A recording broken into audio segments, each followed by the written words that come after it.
Oi, gente.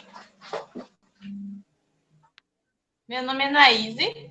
Tudo bom com vocês? Eu fui aluna de Jaque entre 2015 e 2016.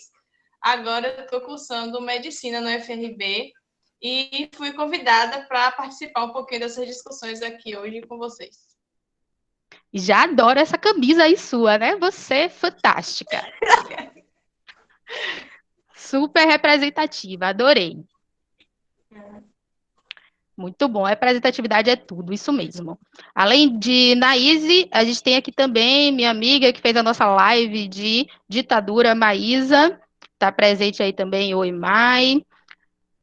Também para ajudar um pouquinho, né? Eu acho que a questão da discussão sobre o racismo, ela vai além das discussões sobre quem eu sou, sobre qual a minha cor. É uma discussão para todos nós. Acho que isso que é o importante, o que é que eu quero deixar mais claro aqui hoje, que a gente tem que determinar e principalmente promover locais de falas diversificados para as diversificadas populações que habitam aqui o Brasil, mas, sobretudo, hoje, né, neste momento, a gente está lutando por uma maior visibilidade à população negra. Então, a nossa live de hoje tem como tema base o racismo estrutural, e aí eu vou mostrar o nosso ponto de partida, que é justamente o tratamento ou o que significa falar sobre racismo estrutural.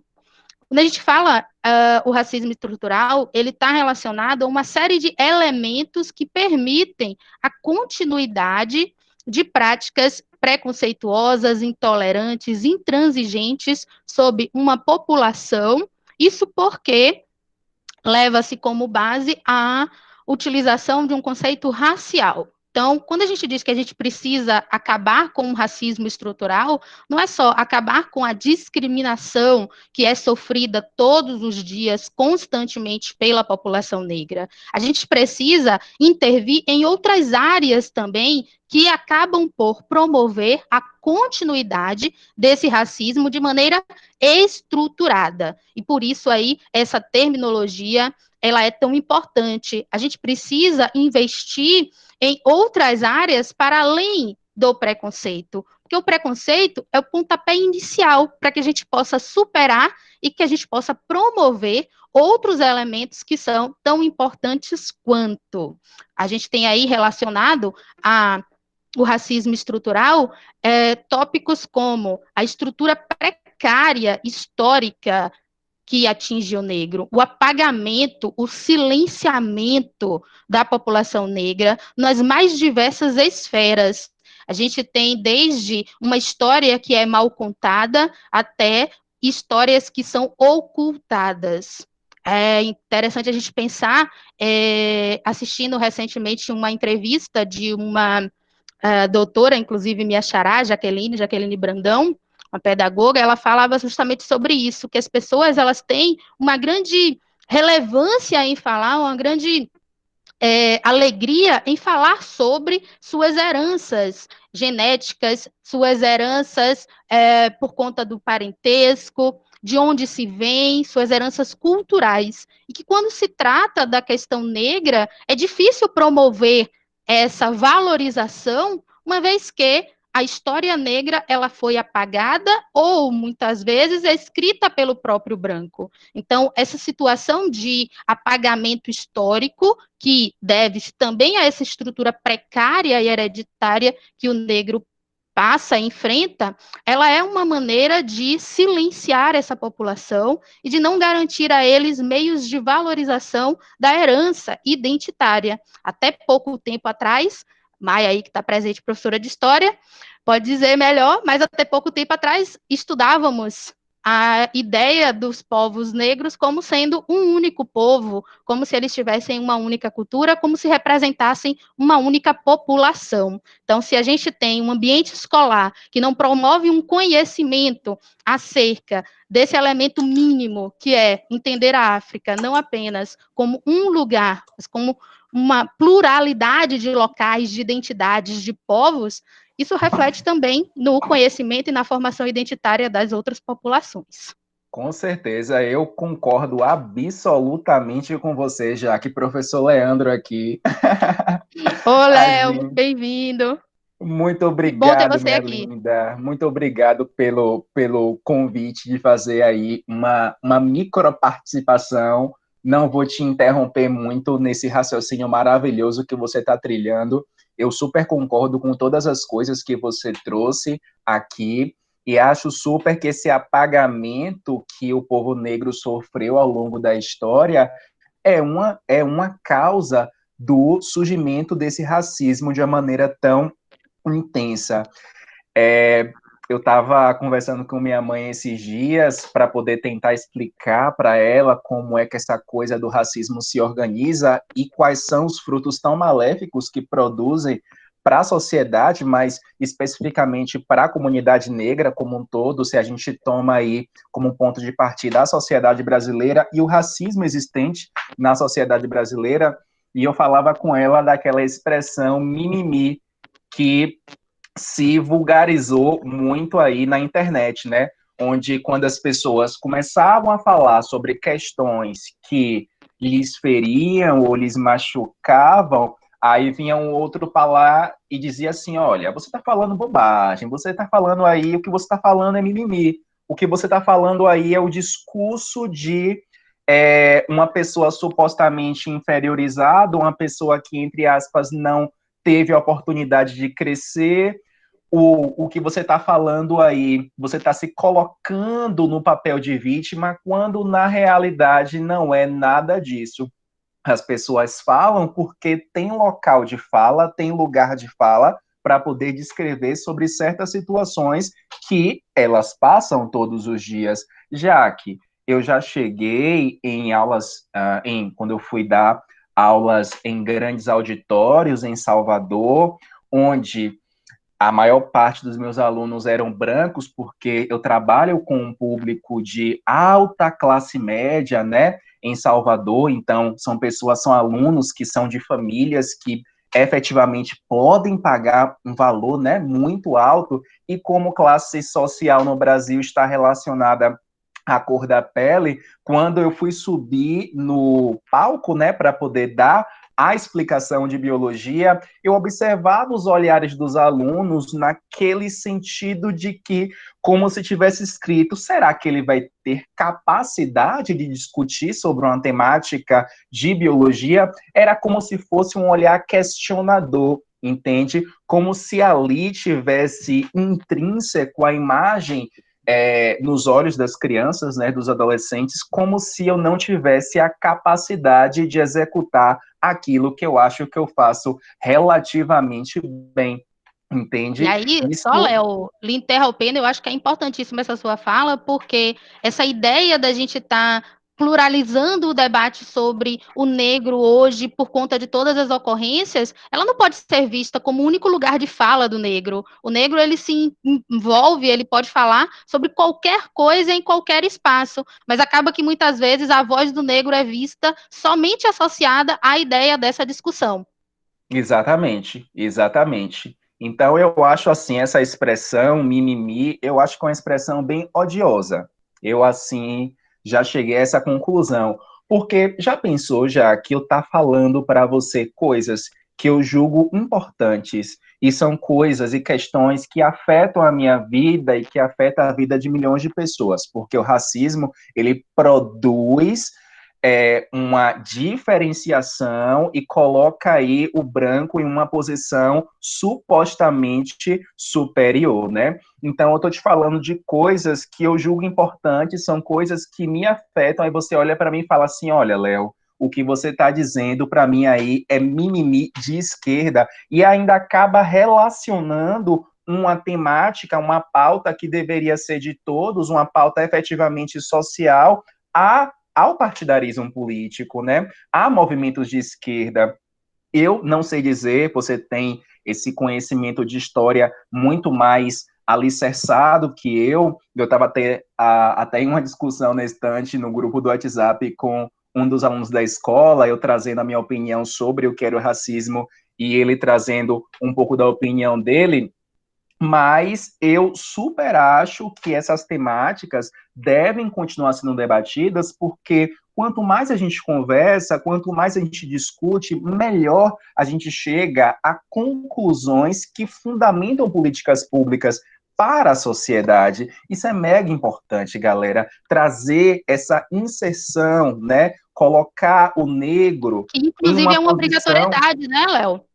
Uma Sim, obrigatoriedade que sim. não é vivenciada na realidade, mais um dos elementos aí do, infelizmente, morto recentemente, de Messiaen, que fala sobre o cidadão de papel, né? Mais um elemento que nós temos na legislação que nos garante, mas que a aplicabilidade não chega até as salas de aulas, que é a inclusão das discussões, das histórias aí das questões negras por conta da disciplina.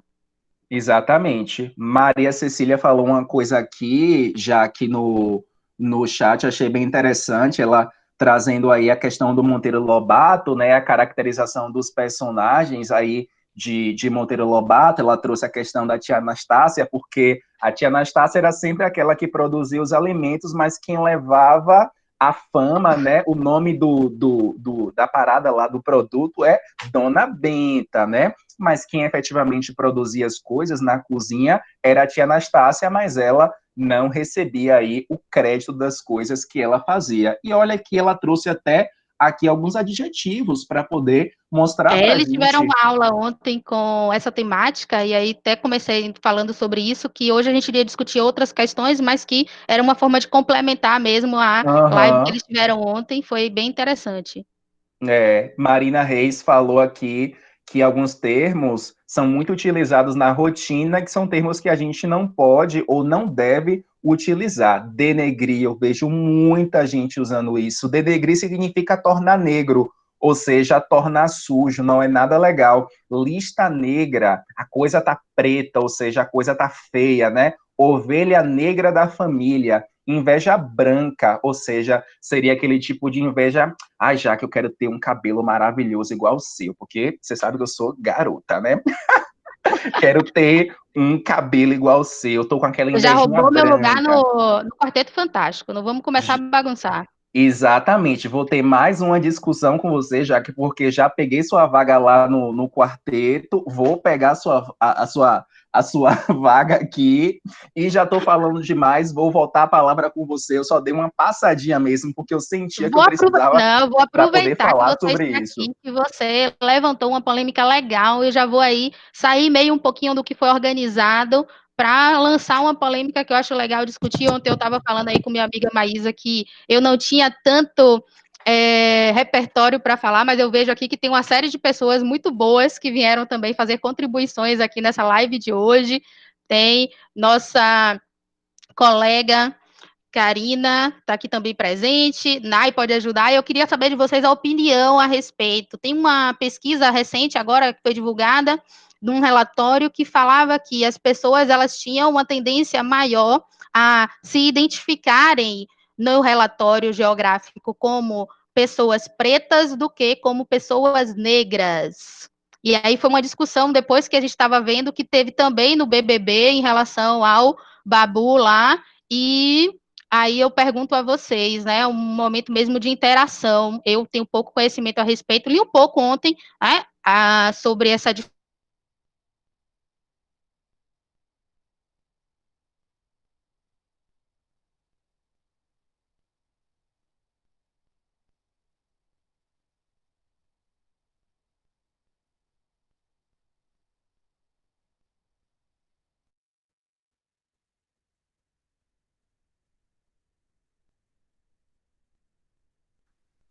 Opa, eu acho que Alguém tá todo mundo me ouvindo, gente? Eu acho que a internet da Projac caiu, tá? Então, deixa eu tentar dar continuidade aqui àquilo que eu acho que ela iria falar, tá? Daqui a pouco ela tá de volta e eu volto com ela, tá? Então, gente, só continuando a falar com vocês sobre as coisas que eu estava falando mais cedo, eu acho que essas discussões sobre racismo são mega importantes, eu acho que fomenta e fundamenta a formação de políticas públicas, de realmente estar reinserindo essa figura no negro na sociedade. A gente precisa lembrar que quando a princesa Isabel lá decretou o fim da escravidão, não foi porque ela foi uma figura benevolente, o protagonismo não estava na mão de uma mulher branca, né? O ato que ela fez foi basicamente político, mas não foi porque ela era uma santa piedosa que estava ali com peninha de todos aqueles negros que executavam aquelas tarefas nos engenhos e em tantas outras localidades, tá? Que eram absolutamente humilhantes, tá? Mas foi resultado tanto de uma pressão interna, né, das constantes revoltas de escravos, das fugas, mas também de uma pressão externa, porque vocês sabem que a Inglaterra, na época, pressionava o Brasil para que ele decretasse a finalização do processo escravatório, tá, gente? Então é importante considerar isso. Mas quando a escravidão termina, ela não promove a reentrada dos negros na comunidade, né? Esses negros começaram a ficar marginalizados, formando grandes massas populares nas ruas, que subiram os morros e formaram aquilo que nós chamamos de favelas, tá? Eu vou fazer até uma aula, não sei quando ainda vai ser. Amanhã eu vou ter uma reunião tarde da noite com 2 ou 3 professores que vão fazer essa aula comigo e a gente vai trazer esse recorte do início do século XX para discutir com vocês exatamente isso, ver como é que se deu o processo de formação de cortiços e eu vou, pelo fato de ser da área de biologia, né, eu vou trazer muito sobre essas questões sanitárias que estão relacionadas às próprias condições de habitação que essas populações apresentavam aí no início do século XX, tá, gente? Então, vai ser uma aula interessantíssima. Quando eu fechar tudo com os professores, eu vou fazer um cardzinho, vou mandar para a moça que faz o meu marketing pessoal, e aí eu vou jogar nos grupos para vocês, nos grupos de WhatsApp, tá? Para que vocês fiquem ligados, porque vai ser uma aula show de bola, vai ser top da balada. Eu acredito que a professora Jaque ainda não voltou, né? Não voltou. Acredito que a internet dela deve ter caído, mas eu volto aqui eu falei do comentário que Maria Cecília fez mais cedo, né? Falei também sobre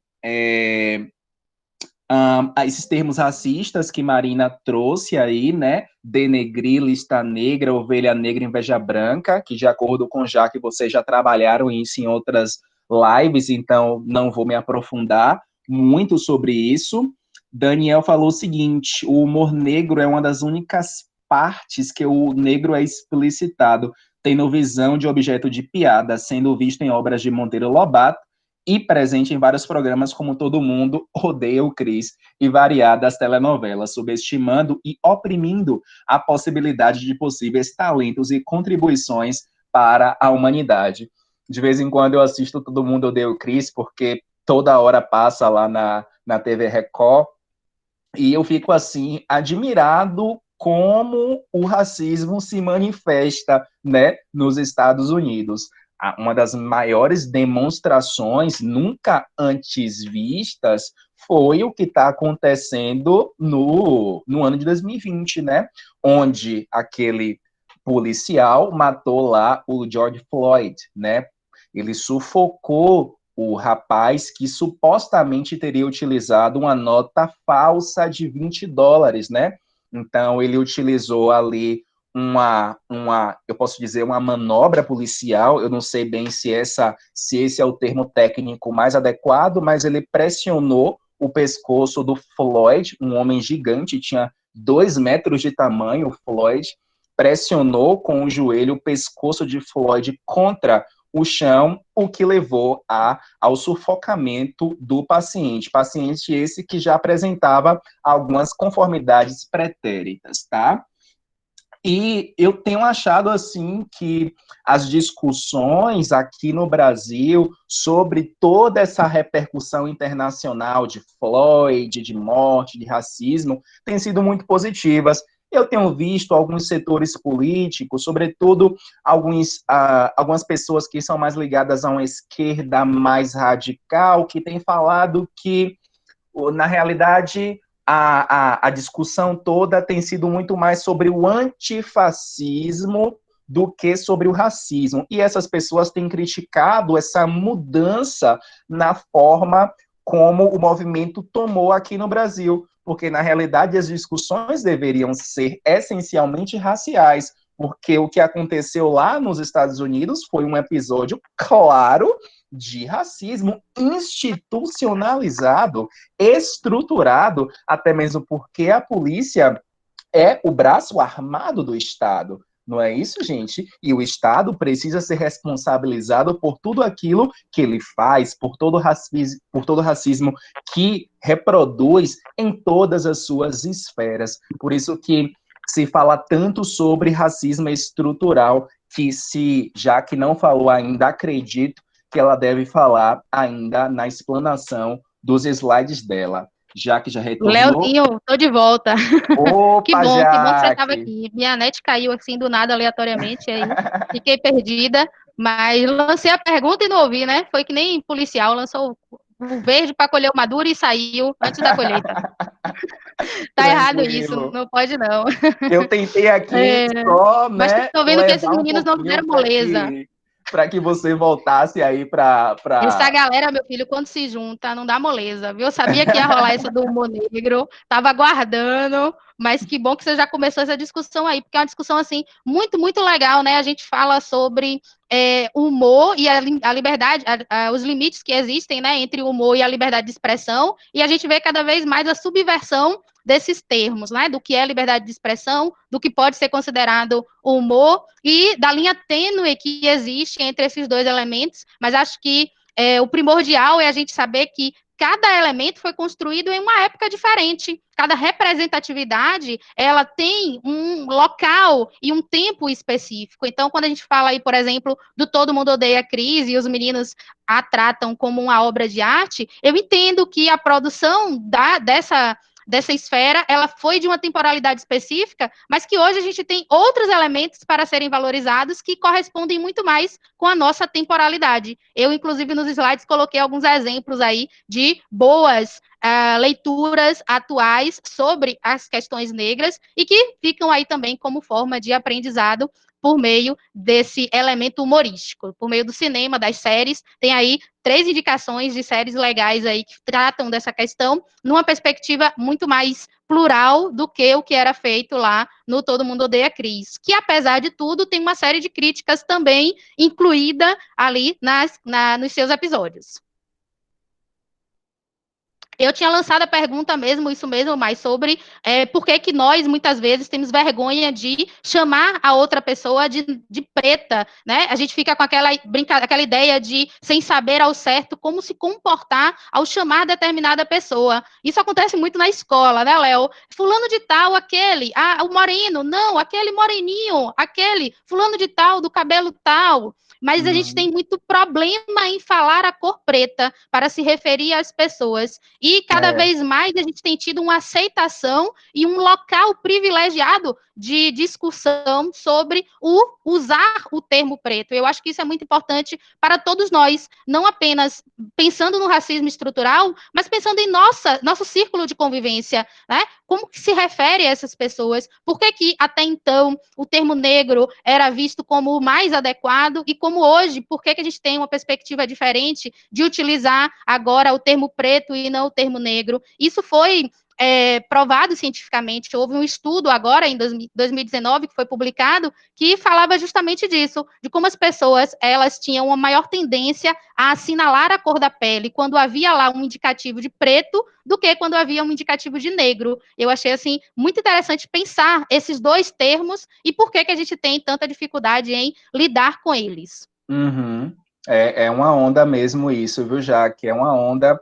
Assim, eu não sei para outros negros como é que eles pensam como responder aí essa pergunta que você inicialmente tinha formulado, mas trazendo aí a minha perspectiva muito pessoal, eu acredito que eu só me enxerguei como negro quando eu passei a conhecer efetivamente a cultura negra e a importância que a cultura negra tem na edificação da matriz cultural do nosso país. Então, por exemplo, eu sempre estudei em escola particular, meus amigos sempre foram brancos, eu sempre fui aquele, eu não sei se você teve ou já teve, ou já experienciou alguma situação semelhante, mas eu sempre era o único dali que era o negro da galera, tá ligado? Eu sempre era o negro da galera. Eu sempre estudei em escolas particulares, onde a maior parte dos meus amigos eram pessoas brancas, então tinha eu e tinha mais um,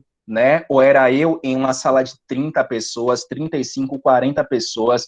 Então, essa identificação como personagem social negra, eu só adquiri quando eu passei a estudar, quando eu passei a conhecer, e isso se deu exatamente na UFBA. A UFBA permitiu com que eu voltasse a me estudar, eu voltasse a me reconhecer, e esse autoconhecimento já que é muito importante, foi aí que eu pude me identificar sexualmente, foi aí que eu pude me identificar com relação à cor da minha pele, com relação àquilo que eu queria para a minha vida, com relação ao meu próprio, as minhas próprias atividades profissionais, ao fato de querer ser professor.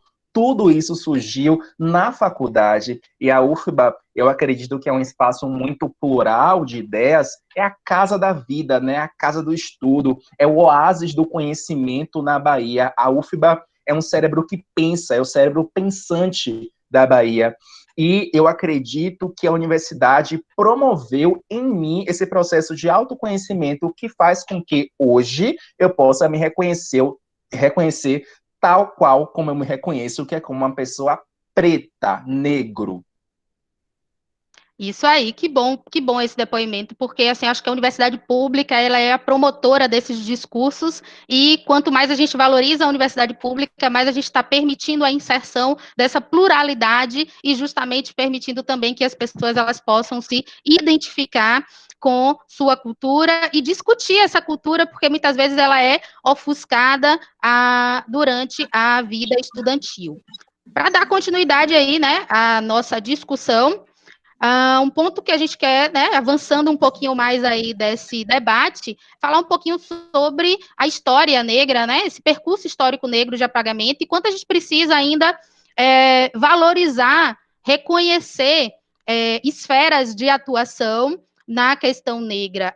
Quando se fala do papel negro e da história negra, automaticamente se pensa no processo escravagista, mas acho que a gente tem que pensar também nas formas de resistência associado a esse projeto escravagista. A gente tem que pensar na importância que os movimentos de resistência eles tiveram. Aqui na Bahia a gente tem um movimento muito significativo, a revolta dos malês, e a gente viveu aqui no Brasil basicamente 400 anos de escravidão, né? Então a gente tem muito, a gente deve muito à população negra. Eu acho que fazer cotas, acho que fazer políticas afirmativas, acho que qualquer medida governamental ainda é muito pouco do que a gente deve propriamente a esta população e do sofrimento que essa população passou, não apenas em sua temporalidade, mas nas gerações posteriores, porque a gente ainda tem pessoas hoje que não entendem a aplicabilidade de certas políticas públicas, como se elas não houvessem necessidade pelo tempo ter sido decorrido.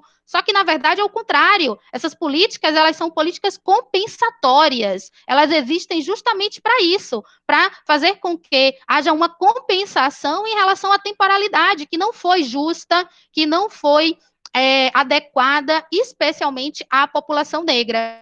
A gente tem relatos aí, né? Tem algumas obras literárias e algumas obras históricas também que eu listei aqui para a gente deixar de sugestões de leituras para conhecer um pouco mais sobre esse assunto. E uma delas traz um relato de uma escrava, de uma bisavó escrava, que quando terminou o processo de escravidão, o senhor dela disse que não a queria mais e simplesmente a largou na estrada, sem dinheiro, sem onde ir, sem condições de sobrevivência. E quer dizer, esse negro, por conta do seu processo histórico, não deve ser compensado com as políticas públicas. Acho que a gente tende no Brasil ver a política pública somente numa perspectiva de política assistencialista, e esse é um problema sério, porque a política pública não deve ser assistencialista, ela deve ser de compensação, para que, ao passar dos anos, e também com a temporalidade, a gente não tenha mais a necessidade da política pública, e sim uma equiparação daí das formas de tratamento dessa temática. Ô, Jaque. Esse chat aqui tá animado. Eu minha filha, você quer contribuir? Aqui é assim, viu? Cada um por si. Eu queria continuar a pergunta sobre como se referir às pessoas afro, se preto ou negro. Por quê? Eu pesquisei e eu vi que a palavra negro vem de negro, que significa inimigo, mas essa coisa é meio incerta ainda, não se sabe se realmente é isso. Mas muitos ainda não gostam que se chamem de negro, por quê? Depois que acabou entre aspas, a escravidão, a negritude, né, foi, tipo assim, condicionada à rejeição e tudo mais. E aí, depois de um tempo, o Brasil começou a ressignificar a palavra negro, fazendo com que as pessoas se conhecessem e, tipo assim, meio que, não sei a palavra, ter orgulho de suas origens. Só que, como foi dito por Marina Reis, muitas palavras ainda existem, como monegro, lista negra e tudo mais. Então, muitas pessoas não gostam de ser chamadas assim e gostam de ser chamadas de preto. Então, eu não sei ainda se devo chamar de preto ou de negro. Deu para entender meu raciocínio? Deu sim, deu sim. Essa daí também é uma dúvida que eu tenho muito. Na verdade, assim, eu acho que a gente ainda acaba utilizando determinados termos a gente faz essa analogia com a proximidade. Se a gente sabe que a pessoa tem a proximidade, que a pessoa, digamos assim, entre bem aspas, assim, não se ofende, a gente tem uma liberdade de chamar ela de qualquer jeito. Mas eu acho que é importante a gente ouvir a voz do negro em saber como ele gostaria de ser chamado. Né? Eu acho que a discussão em saber se é negro ou se é preto, para a gente, é uma discussão muito pequena, que depende muito mais da discussão que é feita pelo próprio indivíduo. É ele que deve se reconhecer em uma determinada condição, em uma determinada nomenclatura, e isso fica claro para que a gente possa também utilizar esse espaço, não ofendendo, não denegrindo essa imagem dele, né? Não usando essas palavras que são pejorativas, mas sim trazendo ao discurso elementos que possam aí valorizar a pluralidade, a identidade dessa pessoa. Hoje, eu tenho visto, e pelo que eu li a respeito, a utilização do preto tem sido muito mais forte do que do negro. Eu acho que isso teve a ver, assim, falando bem de meu conhecimento, meu pequeno, ínfimo conhecimento a respeito, é que uma ressignificação do termo negro, justamente porque a gente passou a ter obras históricas, obras filosóficas, obras sociológicas, obras de pensadores que foram escritos pelos negros. Então, a gente acaba tendo uma visão diferente do processo que antes era só escrito e repassado pela população branca. A gente sabe que muito da cultura africana tem oralidade, utilizava-se de elementos orais, e isso fez com que houvesse esse apagamento, esse silenciamento, e muitas vezes a história fosse escrita por outras pessoas e não pela própria população. Hoje que a gente tem muitos escritores notórios aí da comunidade preta, da comunidade negra, dando voz a isso, justamente veio a discutir essa dualidade entre os termos. Eu ainda acho que hoje, com as leituras que eu tenho, ainda é uma maneira de me educar em falar preto, mas tem sido um termo mais utilizado. Não sei se vocês concordam. Eu tenho uma pergunta. Uma pequena reflexão aqui. Obrigada. Eu acho que essa questão entre negro e preto como você falou, é muito dicotômica e ela é muito, como é que eu posso dizer, é muito recente essa discussão. Eu mesmo tenho professores na faculdade que preferem o negro, tem outros professores que preferem o preto. Assim como o Mai falou, quando isso caiu na mídia, né, por causa do Big Brother, da questão do negro significar inimigo, Eu fui pesquisar também esse significado, essa origem da palavra no grego, e eu não encontrei diretamente nenhuma relação com isso. Porém, a gente sabe que, ao longo da história, o negro é associado à cor preta e a cor preta é associada a aspectos negativos. Então, tudo que tem meio que de ruim, a pessoa associa ao termo negro, e também existe um povo que é associado a esse termo. Então, talvez por isso muitas pessoas rejeitem. Mas isso é uma discussão muito recente, até porque, como você falou, isso é uma questão de identidade. E nós, negros, começamos a ser incentivados a pensar sobre a nossa identidade enquanto negro, enquanto preto, há muito pouco tempo. A gente, normalmente, no nosso dia a dia, nas nossas escolas, a gente não é estimulado a pensar sobre isso. E a gente também não tem tanto material assim para a gente poder se apropriar desse conhecimento. Por exemplo, você falou da minha camisa, né? Do Pantera Negra de Wakanda. Eu estava vendo uma tirinha essa semana que falava assim, por que os negros se identificaram tanto com Wakanda? E a tirinha trazia um pouquinho assim na sua história, meio que essa discussão.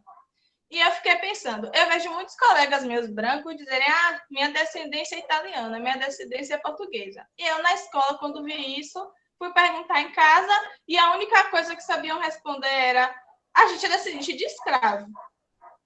Só que, ao mesmo tempo que a gente sabe que é descendente de escravo, a nossa história foi tão apagada, foi feita de forma tão brutal que os negros vieram aqui para o Brasil, ou os pretos vieram aqui para o Brasil, que a gente não sabe sequer da nossa origem. Então, quando a gente vê a imagem de Wakanda, a gente meio que se identifica com isso. Eu sou de Wakanda, vamos dizer assim, e todo mundo, todo o povo preto se identifica com essa imagem.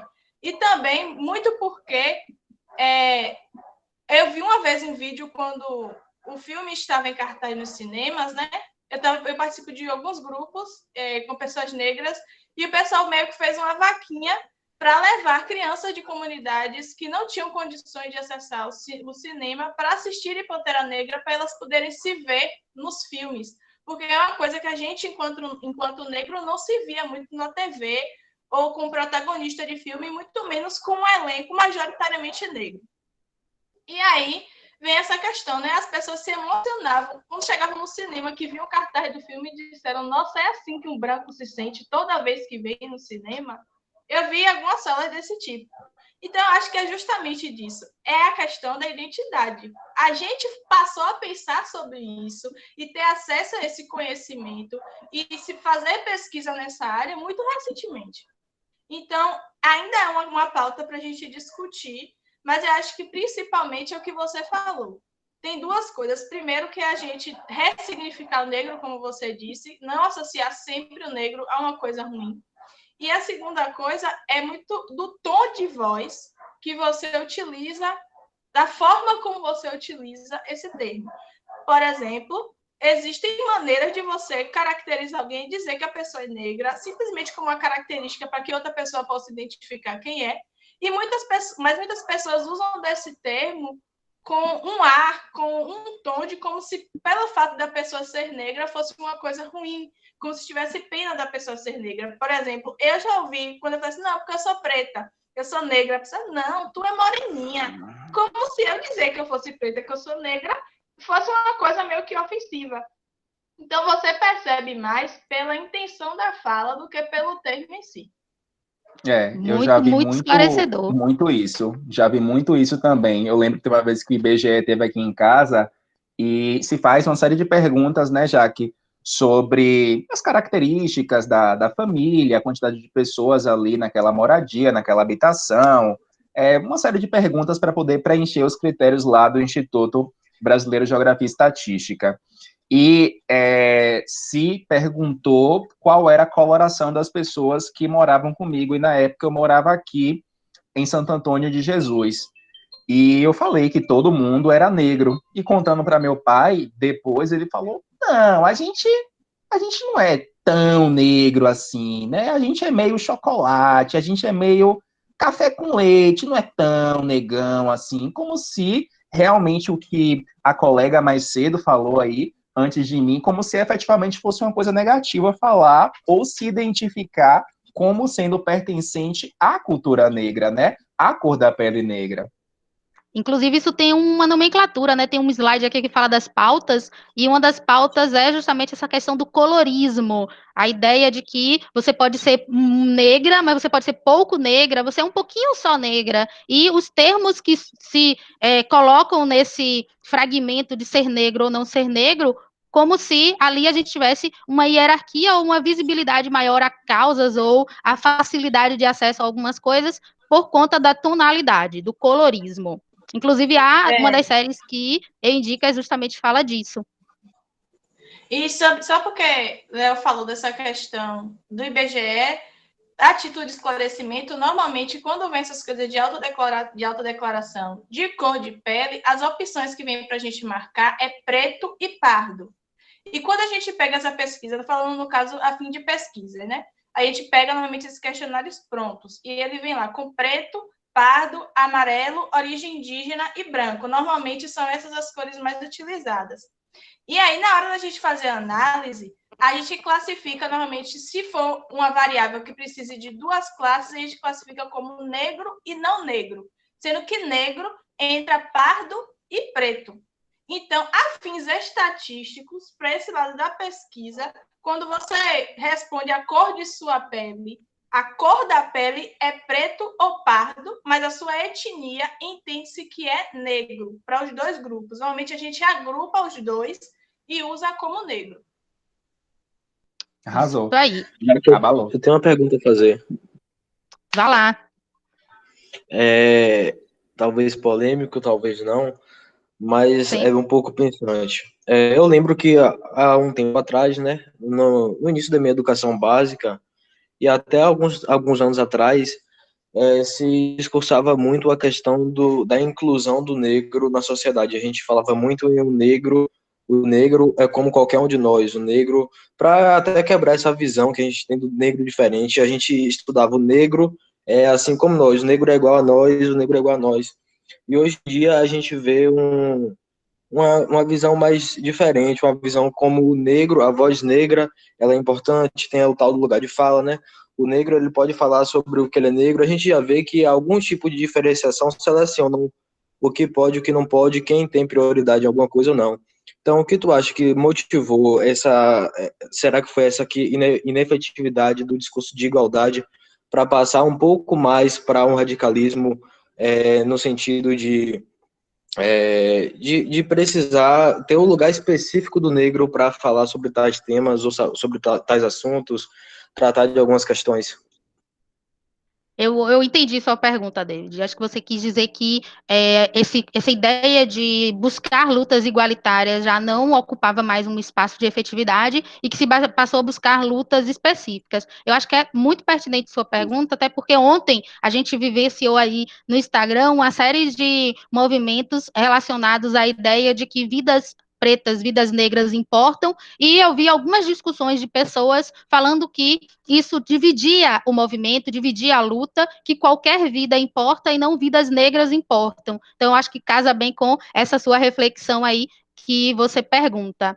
Eu vou abrir a discussão, mas já vou dar minha opinião dizendo que eu acredito que, claro, qualquer vida importa, mas eu acho que a gente tem alguns momentos em que é preciso dar essa voz, dar esse espaço a algumas reflexões, porque não é por conta de uma visibilidade midiática que um caso específico alcançou que a gente vai fazer uma mudança efetiva na sociedade. O que a gente precisa é fazer com que essas pessoas tenham voz cotidianamente, e aí eu achei muito interessante uma reportagem que eu estava vendo, em que uma jornalista negra falava justamente de como, por conta toda essa mobilização, parece que todo mundo busca pessoas negras dos seus círculos para poder discutir sobre isso, mas e que em outros momentos essas pessoas negras também fazem parte do círculo na televisão, das discussões midiáticas, das discussões políticas, das discussões raciais, das discussões no campo da polícia, da segurança pública. Parece que a luta é de todo mundo, e é de todo mundo mesmo, né? Porque a gente, embora tenha a maior parte dos negros dentro das classes sociais menos favorecidas, a gente tem também pessoas não negras que fazem parte desse grupo, principalmente também minorias, grupos minoritários. Então, a gente tem muitas vezes que ressignificar a luta, dando a ela pequenas segregações para que ela alcance uma maior visibilidade. Eu acho que o movimento tenta fazer é isso, é ganhar visibilidade, resguardando a luta não apenas a si, mas fazendo com que essa discussão ela possa ser vista de um ponto de vista bem específico, bem direcionado. Não sei se alguém aí fala de uma outra forma. Eu também super concordo com você, viu, Jaque? Super, super, super. Eu acho que a utilização dessa frase, toda vida importa, né? Eu acho que acaba relativizando uma situação que é histórica, sabe? Porque, claro, obviamente, todas as pessoas importam, todas as vidas importam, mas aqui estamos falando especificamente sobre determinadas vidas. Aqui estamos falando de um problema social. Aqui estamos falando de pessoas que são mortas simplesmente por ter uma coloração da pele que talvez não seja apreciada aí por uma minoria branca, né? Uma minoria branca que se considera supremacista ou se considera superior por ter a coloração da pele branca, né? Aqui eu estou falando de pessoas que são ou que constituem o maior número de massa carcerária das nossas prisões. Aqui eu estou falando de pessoas que são discriminadas, pessoas que são tratadas como lixo, exatamente por não ter a cor de pele branca, né? Então, eu acho que relativiza-se muito quando a gente fala dessa maneira, né? Na verdade, toda a vida importa. Nós sabemos disso, mas eu acho que é muito mais uma questão de relativização dessa situação problemática toda que a gente vivencia. Isso aí. Eu tenho surgiu aqui mais um questionamento. Né? Pode falar, Maísa. Desculpa, rapidinho. É porque também a gente precisa entender a questão do racismo científico, né? Das pessoas que elas morrem unicamente pela sua cor da pele. Então, essa questão de que a vida negra importa é porque, normalmente, o negro ele não é perguntado, ele não é abordado, ele é morto antes de poder falar qualquer coisa. Então, a questão de dar voz é para que pelo menos possa se identificar, não simploriamente. Eu estou tentando falar assim de uma forma bem mais tranquila, mas a gente sabe que é bem mais do que isso, né? Então, a questão do racismo científico, ela é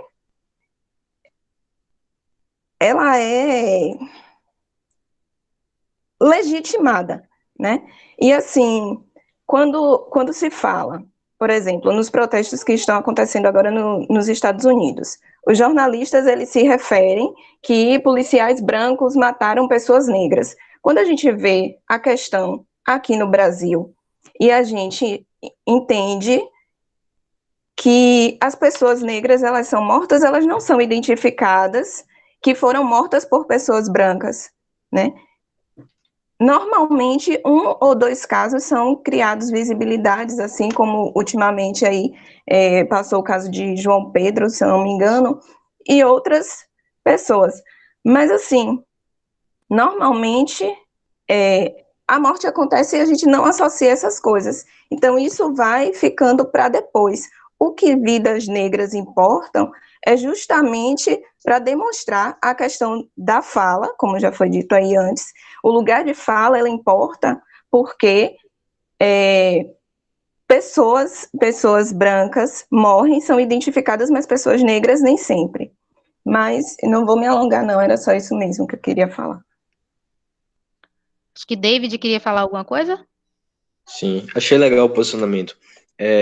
Eu queria fazer outra pergunta, da questão de se a gente sabe que hoje em dia o negro já passou de uma visão antiga de o negro ser considerado apenas o escravo para uma visão em que o negro é aquele que faz parte de um conjunto de meio, vive inserido no meio social com características físicas presentes da historiografia negra, né? Então, ou talvez até das religiões de origem africana, de matriz africana.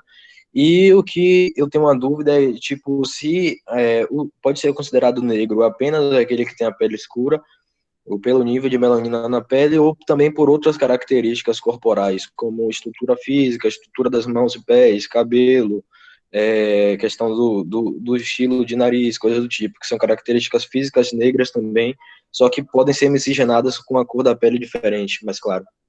Ó, eu vou deixar essa parte aí para Léo responder, mas eu já vou lançar uma outra questão que eu acho que é interessante e pertinente para vocês. Ontem eu estava também falando disso, né? Porque esse é um tema que levanta uma série de outras discussões e a gente acaba se colocando nesse lugar, né?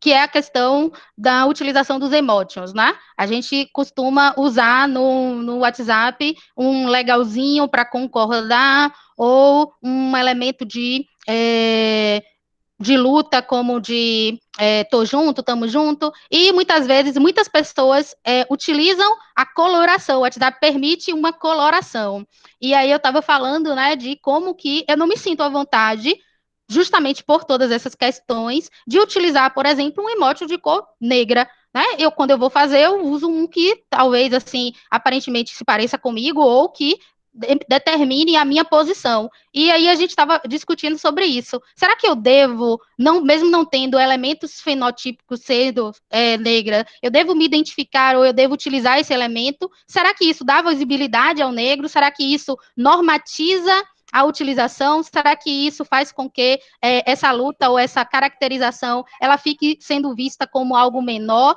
Então, Tem a assim, questão vou da levantar a apropriação polêmica cultural, né? aí sobre isso.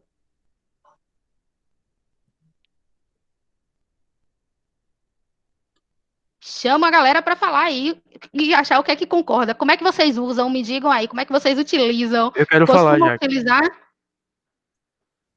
Tá me ouvindo? Sim, sim. Então, eu enxergo a inserção desses emojis de várias colorações no WhatsApp e nos aplicativos em geral, como que Naíse falou antes, sabe, sobre possibilitar que o povo preto, o povo negro, consiga se identificar também nesses meios, sabe? Eu tava no Twitter ontem, ou foi hoje, mais cedo, não lembro, e tinha uma postagem assim com um lápis com aquela cor salmão, sabe? E falaram, que cor é essa pra vocês? E a primeira coisa que me veio na cabeça foi cor de pele, porque foi assim que eu aprendi na minha infância, sabe? Então, esses mecanismos, eles servem para mostrar que as cores de pele são diversas, entendeu? Aquela não é a cor de pele. Aquela pode ser a cor da minha pele, mas ela não é a cor da pele de todo mundo, sabe? E aí a Isso, gente Léo. precisa... Minha pergunta é justamente nesse sentido aí. Quer dizer, eu, enquanto pessoa não negra, esteticamente, não me sinto confortável de fazer o uso desse elemento que foi inserido justamente para que pessoas negras pudessem ter uma ferramenta de utilizar. E eu Sim. vejo muito essa popularização dos emotions negros como se você estivesse fazendo parte da causa. Sim, entendi. Eu também não uso, eu uso o que eu acho mais compatível com a minha pele. E vejo amigos meus negros usarem as que são compatíveis com as peles deles. E então eu acho que é exatamente para isso que surgiu, entendeu? Então eu acho que a utilização que eu vejo como lógica é essa, sim. Eu também concordo com isso. Realmente, esse lance do lápis cor de pele, né? A gente acaba não se sentindo representado. Eu não brinquei muito de boneco. Eu gostava muito de brincar de carrinho na infância, então não tive muito acesso a bonecos, né? Também meus pais não tinham muita grana para poder comprar diferentes brinquedos para mim. Meus pais sempre me davam roupa ao invés de brinquedinhos. Mas quando a gente ia procurar nas lojas um brinquedinho novo, né? Todo Natal, mamãe sempre tentava trazer alguma coisinha nova para dentro de casa. A gente ia procurar e eu não conseguia me enxergar naqueles bonecos, porque o boneco era o Max Steel. O Max Steel é um cara que é gigante, ele é todo musculoso, tem olhos claros, é branco e tem um cabelo castanho, cor de mel. O padrão estereotípico de um homem europeu, né? Então, como é que uma criança que está ali em fase de desenvolvimento e maturação da sua própria personalidade, né, de edificação da sua personalidade, como é que uma criança vai se enxergar naquela figura ali? Passou na televisão um dia desse, uma mãe que tirou ali um retrato de uma menina negra, pequenininha assim, parecia ter uns 5, 6 anos de idade, e ela falava, meio que conversava com a televisão, meio que olhava para Maria Júlia Coutinho, que é a contratada da Rede Globo, e ela meio que se via, ela fazia, ela repetia os gestos que Maria Júlia Coutinho estava fazendo ali na frente da televisão, na exibição do Jornal Hoje, que é o jornal de meio-dia da Globo, né, do Grupo Globo. E isso é muito importante, porque representatividade importa. E é muito importante se falar isso. E aí eu volto naquela história do mimimi, porque quando as pessoas começam a falar sobre representatividade, do quanto é importante a ocupação de espaços de decisão política, e a ocupação desses espaços está relacionado à presença de pessoas negras, é importante a ocupação desses espaços exatamente para poder estar fortalecendo a comunidade negra, para a gente poder olhar lá para cima e ver, nossa, é possível, sabe? Hoje eu fiquei mega possível ser feliz. qualquer coisa, né? Nossa, Estar em qualquer espaço. qualquer espaço, Jaque, qualquer espaço. Eu estava dando aula hoje para um grupo de alunos grande de uma instituição privada, aí em Salvador, né? Mas eu estava aqui em Santo Antônio dando aula. E aí, um aluno que é gay e que é negro veio falar comigo, nossa, professor, que massa você falar sobre essas coisas em sala de aula, que bom, isso é representativo. Eu até coloquei lá nos meus stories, não sei se alguns de vocês viram meus stories hoje, mas eu tirei um print e coloquei lá, porque aquilo para mim foi mega importante, Jaque. Galera, aquilo foi a mim, tipo, meio que dá força, meio que dá um incentivo, um estímulo para a gente continuar um trabalho que já vem sendo desenvolvido, um trabalho que não precisa ser necessariamente algo técnico, reprodução de informações desconexas e desligadas da sociedade, mas também um processo educativo que passe por uma perspectiva política. E aqui eu não estou falando de partidarismo, aqui eu estou falando de pautas sociais que têm relevância. Isso aí, a gente tem, né, um atraso muito grande em relação a isso. A primeira mulher deputada negra só foi eleita em 1934. Então, a gente teve aí um período grande sem representatividade feminina negra, né? Porque a gente, além das questões das minorias, que a gente tem também problemas sérios, como as questões dos grupos LGBTs, como as questões relacionadas às mulheres e às outras minorias, essas minorias inseridas em elementos como a questão do ser negro, ele torna ainda mais problemática a vida desta pessoa, no sentido de inserção social.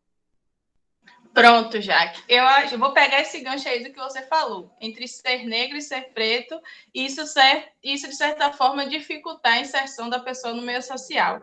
Para aquela pergunta que fizeram de como classificar uma pessoa como negro ou não negro, como preto ou não preto, de acordo com a quantidade de melanina e tal. A gente chama esse debate de colorismo. E assim, eu achei engraçado quando você me chamou para aula e falou assim, porque você é militante. Eu ainda não me considero militante, estou tentando ser. E por isso eu estou buscando entender melhor sobre esse assunto. E essa pauta do colorismo, eu acho que é a que gera maior polêmica e maior diversidade de opiniões. E aí a gente entra, as pessoas falam assim, é questão de identidade, é autoidentificação. Tanto que quando a gente vai, por exemplo, se inscrever no Enem, aparece lá, você se autodeclara o quê? Porque é você que diz o que você é. No entanto, a gente assim, precisa ter um pouco de noção e entender que não é simplesmente o que eu acho que eu sou, o que eu me identifico apenas.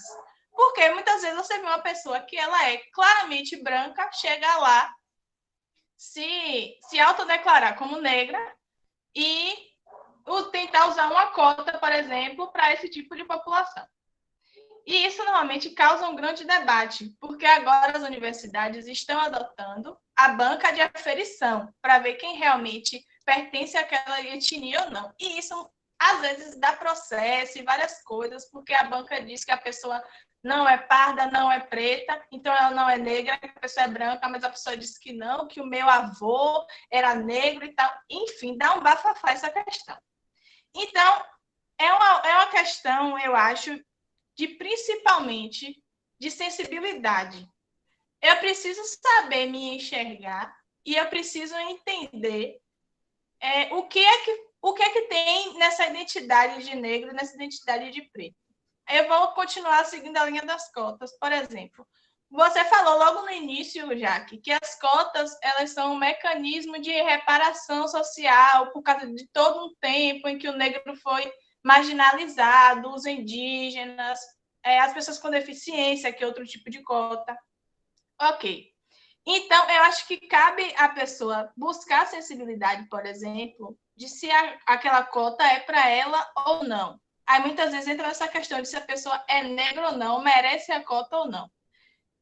Eu, por exemplo, na minha turma, hoje a minha turma tem 19 alunos, no início tinham 28, vários foram passando para universidades mais perto de casa e foram se mudando e tal. E teve uma reunião que estava boa parte da turma e perguntaram assim, quantos aqui são negros? Eu levantei a mão e eu fui a única a levantar. Hoje eu sei de outro colega meu que tem essa identidade de negro também. Porém, é uma coisa muito delicada, porque as cotas, então, teoricamente, era para ter pelo menos metade da turma negra. Eu sou a única e eu fui ampla concorrência, ou seja, eu nem utilizei das cotas. Então, eu acho que essa identidade do negro é muito do que você falou da inserção social. Normalmente, eu uso esse ponto. O racismo, ele é uma coisa que acho que a gente ainda nem chegou nesse ponto, que eu acho que seria o principal aqui da aula de racismo estrutural, né? É uma coisa que ela está muito enraizada na sociedade e ela é muito latente. Às vezes a gente não percebe, mas ela acontece por todos nós. Todos nós temos comportamentos e pensamentos racistas em algum momento, por mais que a gente tente lutar contra isso. E eu acho que é justamente essa questão. Para você, eu prefiro fazer assim. Quando eu tenho que classificar, entre aspas, alguém como negro ou não negro, eu penso assim, essa pessoa sofreria racismo? É a pergunta que eu me faço. Por exemplo, essa pessoa entrando numa loja, ela vai ser seguida pelo segurança ou não? Porque o segurança das lojas sabe muito bem quem é negro e quem não é. Essa pessoa andando na rua é o tipo de pessoa que, se ela não estiver muito bem vestida, as pessoas vão olhar para ela e vão achar, por exemplo, que ela é um bandido. Que acho que a questão do racismo estrutural é justamente isso. São aquelas atitudes que a gente tem no automático, porque faz parte da nossa formação estrutural, e que a gente muitas vezes não consegue perceber que é racismo se a gente não voltar o nosso olhar para isso. E eu acho que é por isso que é importante essa discussão. Para a gente perceber, por exemplo, que quando a gente está andando na rua e a gente vê uma pessoa e classifica ela como suspeita, por que é que classifica aquela pessoa como suspeita? O que é que tem naquela pessoa? O que é que tem na estética daquela pessoa que faz com que eu pense que ela é um potencial bandido, que ela vai me assaltar e aí eu segure mais a minha bolsa, eu preste atenção no meu celular, eu segure minha mochila? Muitas vezes o racismo está nisso aí. Então, eu, particularmente, volto o meu pensamento na hora de separar se uma pessoa é negra ou não por esse lado. Essa pessoa sofreria racismo ou não? E não pensar apenas na minha perspectiva do que eu acho, mas sim se a pessoa é socialmente negra ou não. Fantástico, Nai, fantástico. Eu acho que você até deve enfrentar a situação de, por se admitir negra, enfrentar situações do tipo de ser vista como uma possível cotista, e eu acho que foi muito interessante você falar isso. Você não se utilizou dessa política, mas pura e simplesmente pela sua estética e por você assumir essa condição de ser negra, possivelmente muitas pessoas lhe enxergam como uma possível cotista. Sim, quando eu fui fazer minha matrícula, inclusive, as pessoas que passam pelo processo de cota, elas precisam levar vários documentos para comprovar. Então, você na fila, você sabe quem é cotista e quem não é, pelo tanto de documento que a pessoa tem na mão. Eu estava com meus pouquíssimos documentos, mas na hora que eu sentei para fazer minha matrícula, a moça técnica da UFRB virou para mim e fez assim, cota, né? Eu disse, não. Aí ela olhou assim para mim de novo, pegou. Aí, quando ela pegou o documento, ela... Medicina? Eu disse, medicina. Aí ela foi, pediu, eu assinei, ela foi, pegou meu histórico, viu que eu era de escola particular, ela olhava para o meu histórico, olhava para mim como se ela não estivesse acreditando naquilo. Então, tipo assim, óbvio que não tem demérito nenhum em alguém ser cotista, e se eu fosse, eu não teria vergonha nenhuma disso. Porém, é como as pessoas enxergam logo o negro estar dentro da universidade, principalmente num curso que tem essa visão elitizada, né? Acho que não só o negro, né? Eu posso falar porque eu vivenciei as cotas, a implementação das cotas na UF, especialmente das cotas indígenas, e as pessoas ficavam esperando na fila do bandejão, principalmente, que era o lugar de alimentação, né? O RU, restaurante universitário, esperavam que vissem índios fantasiados, porque tinha entrado na universidade uma leva de pessoas que tinham utilizado as cotas indígenas. E aí, quando encontravam essas pessoas, ou quando estudavam com essas pessoas em seus cursos, as pessoas ficavam esperando o estereótipo, porque, acho que muito bem você falou aí, há um estereótipo que faz com que o racismo seja aí esse elemento estrutural e esse elemento tão fixado em nossa cultura, e debates, discussões sobre isso são importantes justamente para a gente vencer. E é um exercício diário, porque, como você diz, acho que a gente tem um elemento de julgamento prévio que é comum, que depende, que tem a ver com as nossas origens, tem a ver com a nossa formação, tem a ver com aquilo que a gente vivenciou, mas principalmente a gente precisa lutar contra isso e tomar consciência da necessidade de superação desses estereótipos. É uma maneira da gente estar também contribuindo com a luta do movimento negro, ainda que não seja diretamente a nossa luta. Jaque, Sim. queria falar, né, que eu gostei muito do posicionamento de Nai, gostei da resposta à minha pergunta, inclusive, deu para entender bem como seria. Eu queria que abordasse um pouco também dessa questão do privilégio social, de que os negros têm mais dificuldade para serem inseridos dentro da sociedade, por exemplo, numa roda, chegar numa festa, tá numa roda de pessoas, a maior dificuldade em se inserir dentro do meio. Eu queria que tratasse um pouco desse tema também. É uma boa, é um elemento legal. Acho que, não sei se alguém que está aqui presente quer comentar a respeito. Teve uma pergunta mais cedo que eu acho também legal, que é a questão do racismo reverso, se ele existe ou se ele não existe.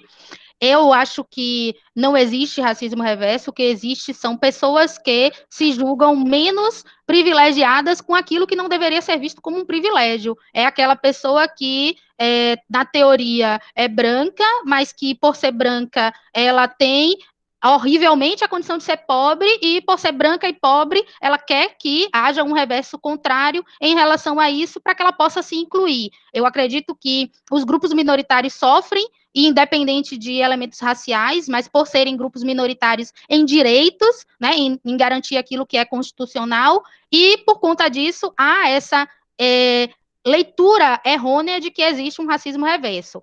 Acho que, do ponto de vista conceitual, a gente até pode atribuir essa ideia, mas acho que, do ponto de vista prático, ninguém vai numa delegacia dizendo que foi chamado de branquelo e querendo ser aí, receber uma audiência por conta disso. É muito mais comum que a gente veja situações alarmantes, como as situações midiáticas aí, de pessoas sendo chamadas de macaco, associadas a esses animais, e ninguém vai fazer uma queixa por ter sido chamado de branco. A gente vê muito mais o outro lado, então eu acredito que não deva haver essa conceituação de racismo reverso. A meu ver, isso é uma invenção.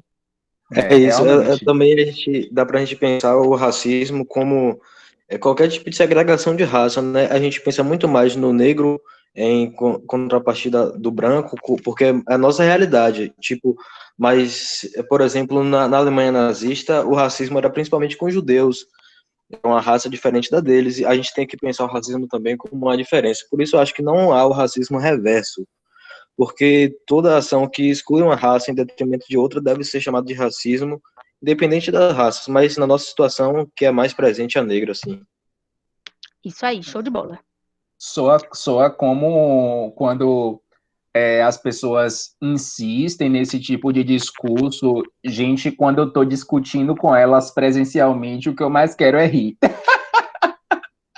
O que eu mais quero é fazer. Eu não sei se você é tão radical quanto eu, Nai, mas Jaque, mas a outra moça linda que está aqui na nossa discussão hoje, todos os meninos e meninas que estão aqui, se concordam ou se são tão radicais quanto a mim, mas eu não consigo parar de rir, porque é uma coisa que é tão estapafúrdia para mim, que não faz nenhum sentido, nem do ponto de vista de vivência, nem do ponto de vista histórico, nem sociológico, que quando essas coisas chegam para mim, a minha cabeça interpreta como piada e eu só rio e acabo não me aprofundando muito na discussão, porque eu vejo que aquela pessoa ainda precisa de um estudo mínimo para poder se aventurar em debates de relevância social.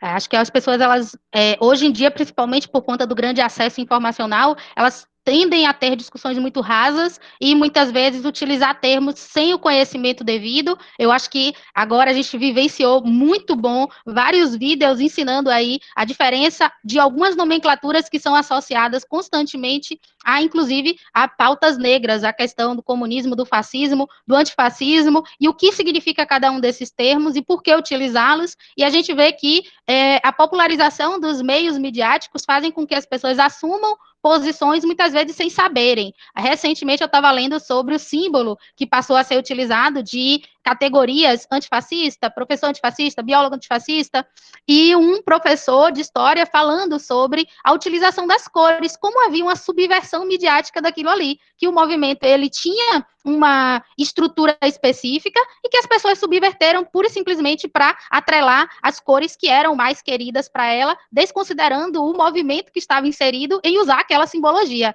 ou seja, vira uma moda. É porque, tipo, as cores originais dessa bandeira antifascista são vermelho e preto, o preto do anarquismo e o vermelho do comunismo. Só que eu, como libertário, um liberal de direito, eu acho que não são dois preceitos que me agradam. O anarquismo talvez, mas de outro modo como é abordado no antifascismo. Então, por isso a necessidade de se mudar as cores. Eu não acho isso como uma subversão, mas sim como uma forma de inclusão de um novo preceito político, mas com o mesmo objetivo, que é ser antifascista. Por isso, a mudança das cores... Na verdade, seria o desentendimento, David, de mudar aleatoriamente. Porque a cor do meu curso é verde, vou botar verde. A cor do meu curso é laranja, vou botar laranja. O que ficou visto foi isso. E também, já que a questão do racismo reverso é que o racismo ele é uma relação de poder, não é?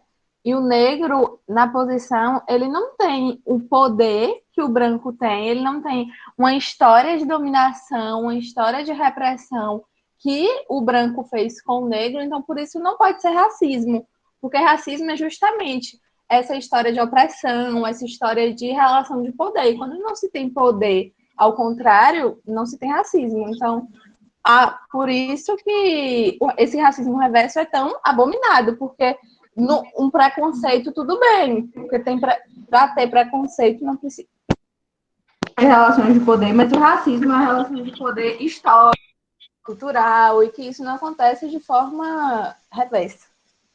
Beleza, muito bom. Basicamente isso. A questão que a gente fala de racismo, do termo racismo, é justamente que você normalmente é usado justamente para a população negra, porque a gente sofre esse preconceito que você está falando aí por causa da nossa raça. Simplesmente por ser negro, simplesmente por ser preto. É exatamente isso que você falou.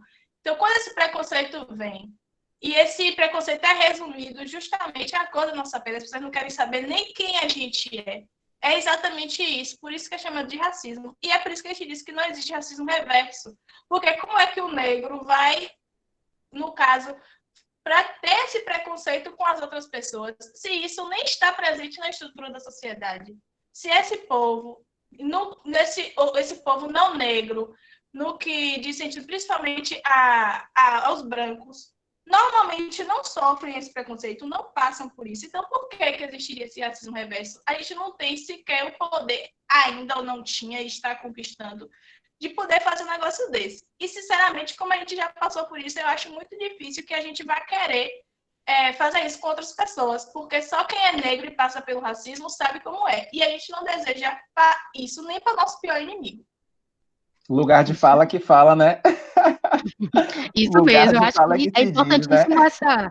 essa contribuição de pessoas que vivenciam justamente por conta disso. Acho que todos nós podemos, historicamente, falar das questões negras, a gente pode analisar dados relacionados às questões negras, mas eu, por exemplo, não posso falar dessas situações porque eu não vivencio na pele o que é isso. Então, eu posso compreender a luta, mas eu não entendo a luta do ponto de vista da vivência. Já que deixa eu só adicionar uma coisa rapidinho. Sim. Eu percebo que sempre surgem teses, teorias que tem o único propósito de deslegitimar os movimentos sociais, no geral.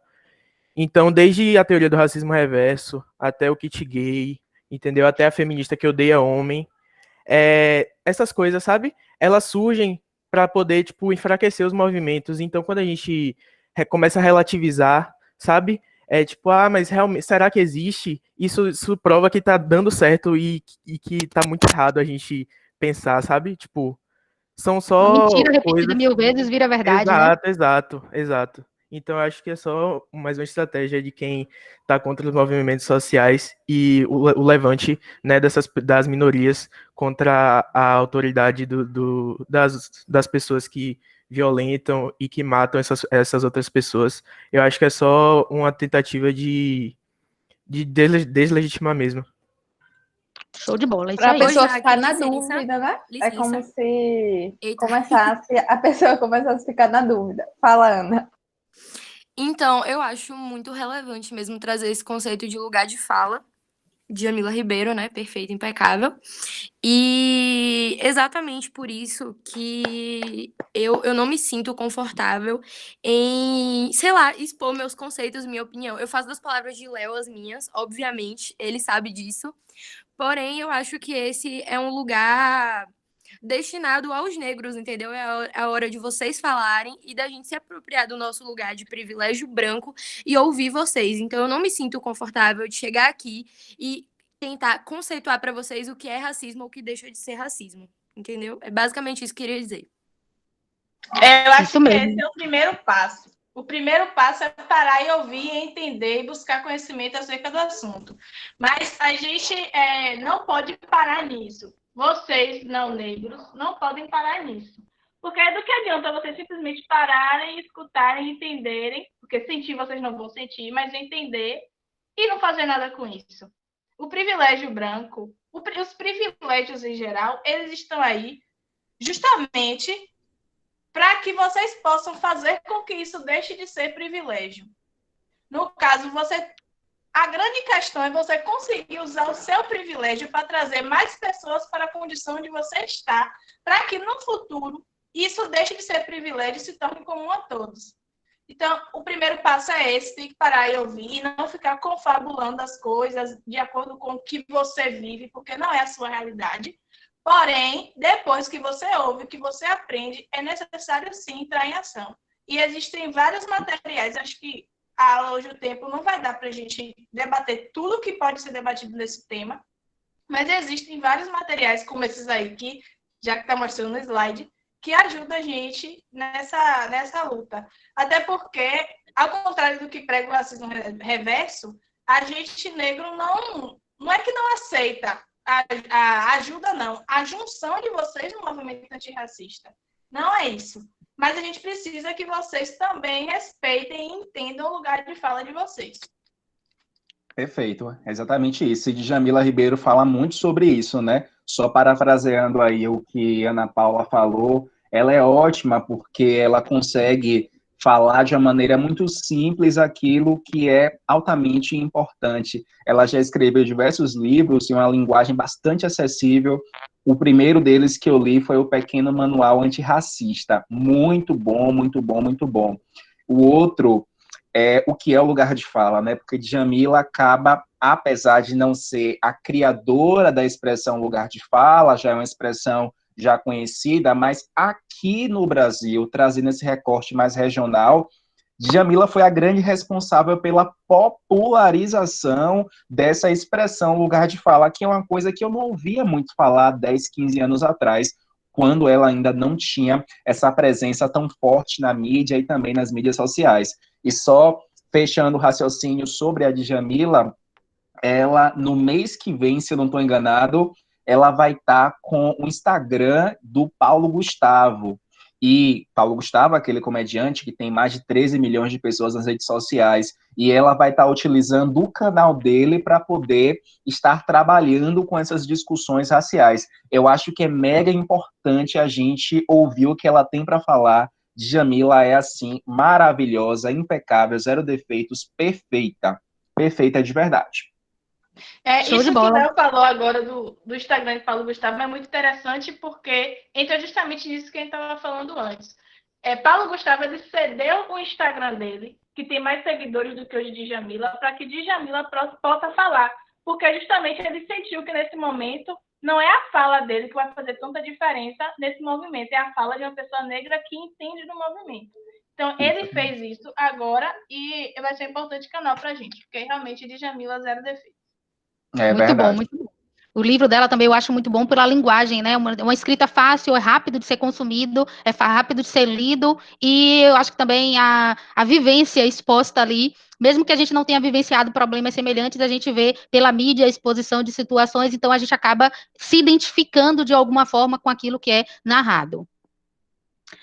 Como o Nai tinha dito, né, eu coloquei muita coisa, né, porque a gente sempre faz aulão pensando em muita coisa para ser dita, mas aulão é isso, é interagir, é buscar tirar dúvidas, é buscar sanar deficiências, é conhecer outras coisas, conhecer outras falas também, isso que é importante. E aí eu só quero deixar aqui as séries que eu comentei, que eu acho que é interessante a gente assistir, não apenas pela diversão de assistir uma série, mas também para dar espaço a esse protagonismo negro, para entender as lutas e as causas negras, e não só aqui no Brasil, mas também perceber essa visibilidade mundial. Tem uma dessas cenas aqui, quem é meu aluno sabe que eu sou muito fã dessa série, Cara Gente Branca.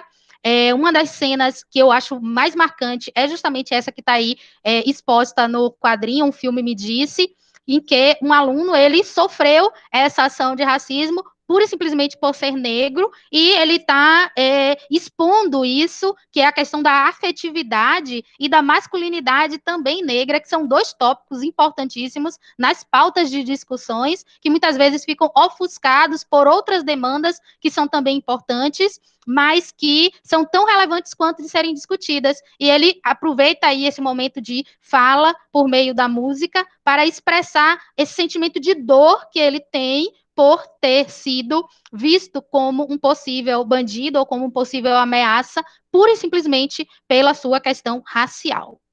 Então, é uma da primeira indicação que eu dou. A segunda indicação, também achei super fantástica, essa série aí, recente, também lançada na Netflix, tá? Que é a da Madame Walker. Fiz questão de trazer as embalagens oficiais que são utilizadas, e a personagem, ela, de fato, conseguiu trazer toda a vivência. O que eu acho mais interessante é que a série, ela foi baseada em fatos reais, ela é baseada no livro que foi escrito pela bisneta da Madame Walker, e ela até hoje está no livro dos recordes, né, sendo reconhecida aí como a primeira mulher negra milionária por conta própria, não por ter recebido uma herança, não por ter sido filha de papai, mas por ter lutado para alcançar esse dinheiro aí, e não só a visibilidade que o dinheiro deu a ela, mas principalmente a possibilidade de ascensão das mulheres negras a partir de uma aceitação do seu próprio cabelo, não escondendo as suas origens, não escondendo a sua identidade. É também muito boa, bem pequenininha, são só 4 episódios, mas é uma série bastante interessante. E, por último, linda essa série. Essa daqui que conquistou meu coração, que é a série Hollywood. Essa daqui foi, de fato, uma aula de história. Eu achei a série muito bem gravada, muito bem feita. A personagem aqui trata principalmente de como esse negro ele teve dificuldade de ascensão em Hollywood, porque Hollywood é vista como a terra dos sonhos para todo mundo, mas não tem espaço para todo mundo. E para os negros, eles já chegavam com um demérito menor ainda. E aí ele vai ter, né, vai ser a defesa, vai ser justamente de posicionamento do protagonismo negro a partir desta personagem aqui, a penúltima, e um personagem que para mim é o mais fantástico da série, que é o escritor negro gay, que tem espaço e que não subverte ao sistema de ter sua obra sendo filmada e dar o nome a outra pessoa, dar o crédito a outra pessoa. A gente sabe que muitas mulheres fizeram isso na literatura para ter espaço de fala, mas que a série retrata muito bem isso. Então, acho super legal, e é importante porque a gente contesta a ideia de Hollywood como sendo esse lugar maravilhoso do cinema, como se só acontecessem coisas boas lá, e não é verdade. Tem uma série de outros filmes muito bons, mas eu quis trazer aqui alguns elementos que fossem consumidos de maneira leve, mas que ainda assim trouxessem informações para enriquecer aqui essa nossa discussão.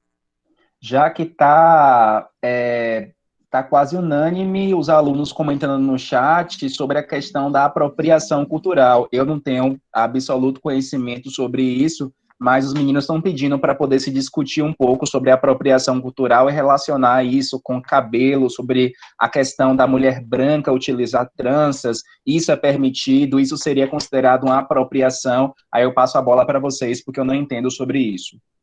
Olha, Acho eu vou falar aqui rapidinho, só uma indicação também de um filme. Ele não tem no Netflix, mas tem no YouTube. O nome do filme é Quanto Vale ou É por Quilo.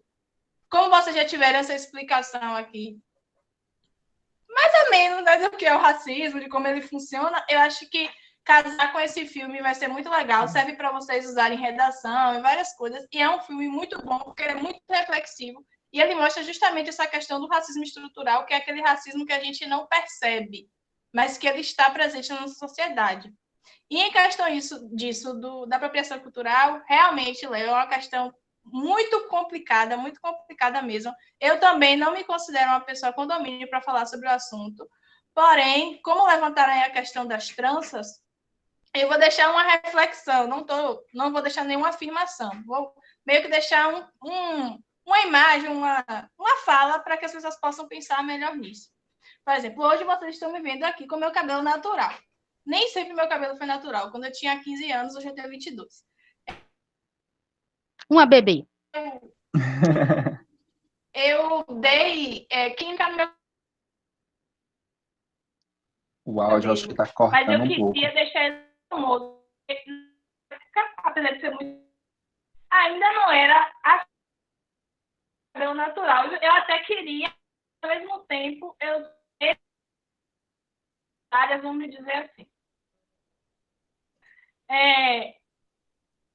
Eu tinha no direito de... Eu preciso de química. E usaram química para usar. Alguns anos depois, acho que uns anos depois, eu decidi que ia parar e química surgiu cabelo natural, que ainda não era tão popular como hoje. Foi uma dificuldade para eu achar um creme de pentear sacrifício. Eu ouvi muitas e muitas piadas por causa do meu cabelo. Eu vejo muitas vezes, por exemplo, como uma mulher branca usa tranças e uma mulher negra ou uma apropriação cultural e critica, muitas vezes eu vejo que o argumento que se usa de volta é por que as negras podem... As negras... Durante muito tempo, a gente foi forçado a alisar o nosso cabelo. Isto como uma coisa feia e algo de piada. Até hoje, que já é mais popular, a gente ainda passa... Quando a gente fala principalmente das questões das tranças, é relacionado a isso. Vocês já têm o cabelo de vocês, que é bem aceito, que a sociedade não condena, mas vocês também querem usar o que é nosso, que vem da nossa cultura, da África. Então, por que vocês sentem essa necessidade de também utilizar o que é nosso, já que o de vocês é aceito? E principalmente a questão de que, será que a mulher negra ela quer alisar o cabelo? Ela se apropria da cultura branca para alisar o cabelo? Ou ela é meio que forçada pela sociedade a fazer isso? Essas são as duas perguntas que eu deixo. Show de bola, acho que levantou aí um debate. A gente falou muito de apropriação cultural, inclusive como um possível tema de redação, quando a Anitta fez aí o videoclipe que usou as tranças e que foi justamente acusada de apropriação cultural, especialmente porque, para fazer o clipe, o que é que ela fez? Ela tomou um banho de sol e ficou lá bem morena para que usasse as tranças e talvez não destoasse tanto, significando que possivelmente ela sabia que conscientemente aquilo não era algo certo de ser feito. Eu acho que a apropriação cultural ela tem que ser vista como apropriação mesmo, com sentido, com semântica do termo, apropriar-se de algo que não é seu.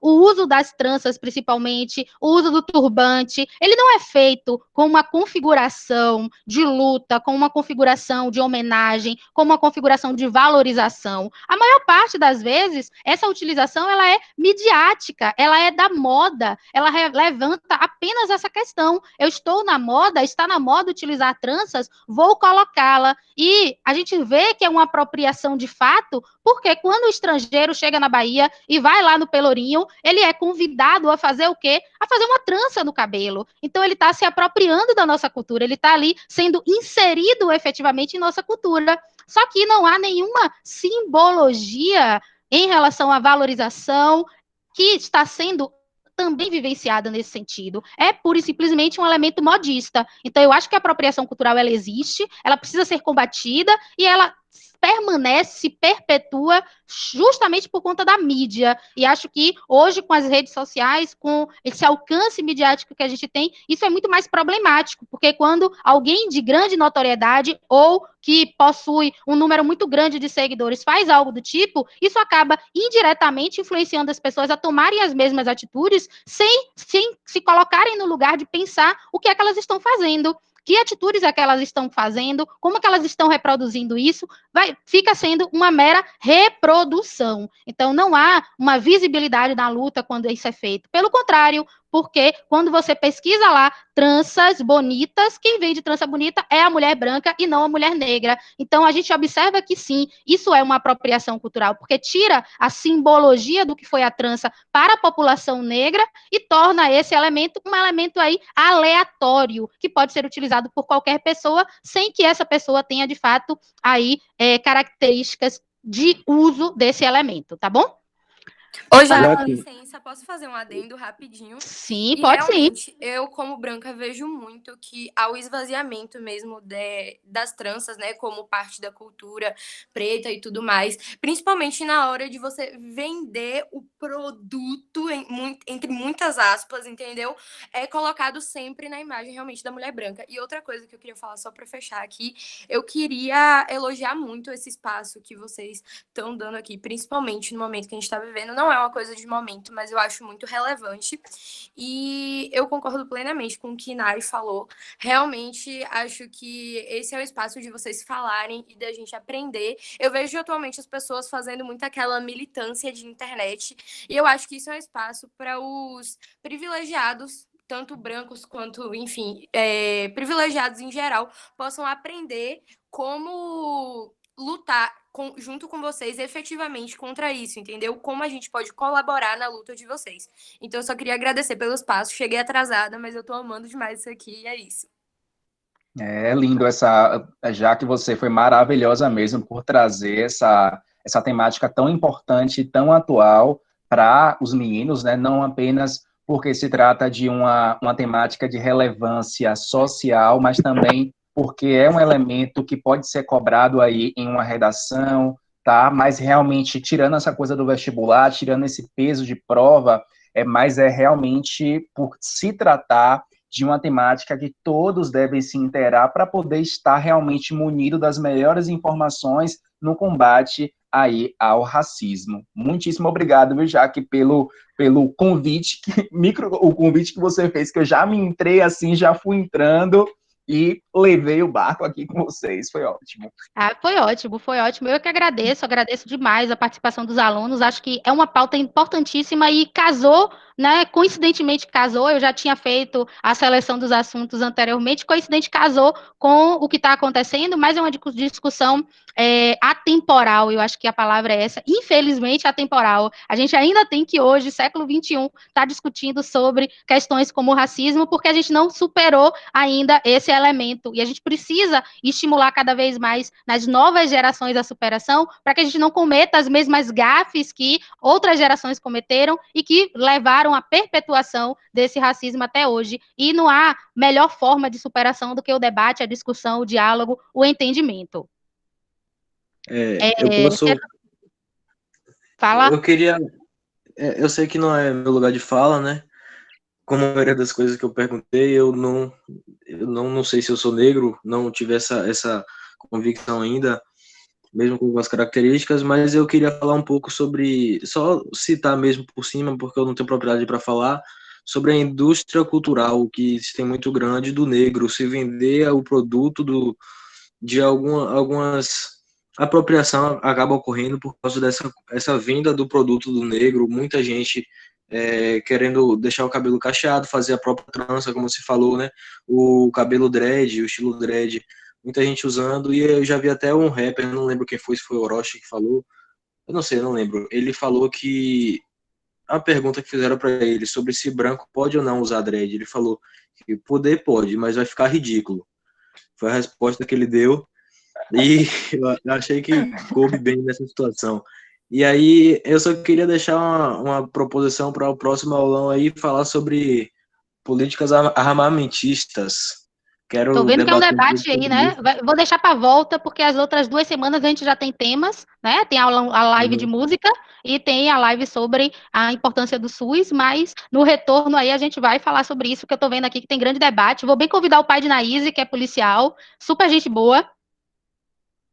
Traga. Jaque, não te diga nada.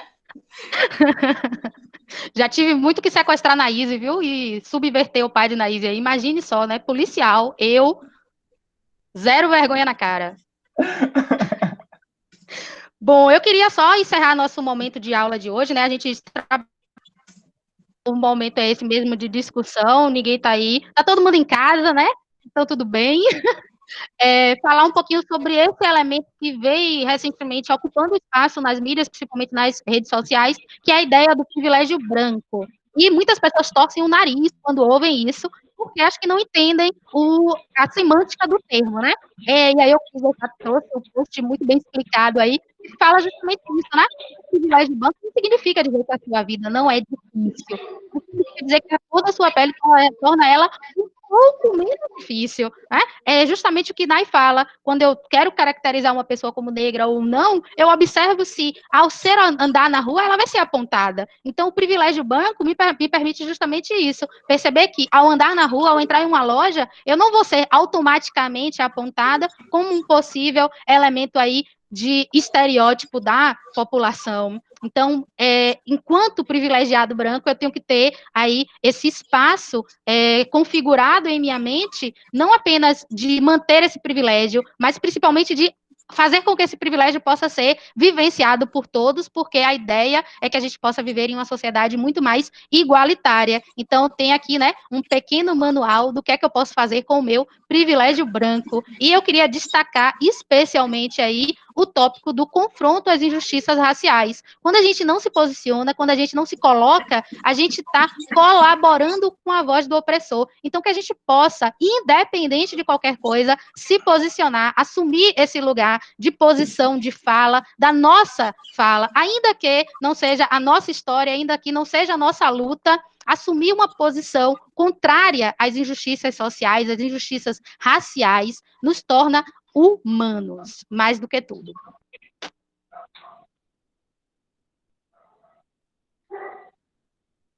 Acho que, para encerrar aqui, só vou deixar a mensagenzinha para que a gente possa encerrar inicialmente esse nosso momento. É uma pena a gente ter uma limitação temporal para isso, mas eu sei que vocês também têm outras demandas. Os meus convidados aí, eu agradeço imensamente. Léo, meu filho, foi muito bom sua participação. Eu fiquei assim, imensamente feliz em ter você contribuindo aqui, especialmente por você fazer parte, por você falar tão bem dessas questões. Nai, meu bem, ó, coração cheio de amor para você, morrendo de saudade. Volta aí, voltaremos às nossas caronas. Nai é quem pega a carona com o Rogério, e ela vem aí ouvindo as barbaridades minha e de Rogério segunda-feira, né? Nos aturando e entendendo como é que se dá esse processo. Saudade. E que a gente retorne aí a essa nossa vivência muito mais educados. Falou, minha linda. Tchau, meninas. Tchau, meninos. Eu amei, Jaque. Muito obrigado, muito obrigado. Eu acho que eu aprendi muito mais do que ensinei. Muitíssimo obrigado. Eu amei, amei, amei. Um beijo a todos. Valeu. Um beijo, galera. Valeu pela aula, Jaque. Estou esperando lá o próximo debate para falar sobre. Pode deixar. Também agradeço Semana que pelo vem tem de espaço, quê, já que foi muito importante para mim também. Você é maravilhosa. Não posso dizer que é minha aluna perfeita e querida, porque tem muita aluna aqui. Ah, se Vitor ouve um negócio desse. Foi minha aluna preferida e querida lá em 2016. Mamãe, não me 17. esquece não, viu? Não me esquece não. É verdade, filha. Beijo pra você, maravilhosa. Tá linda de cabelo curto, viu? Meu Deus do céu.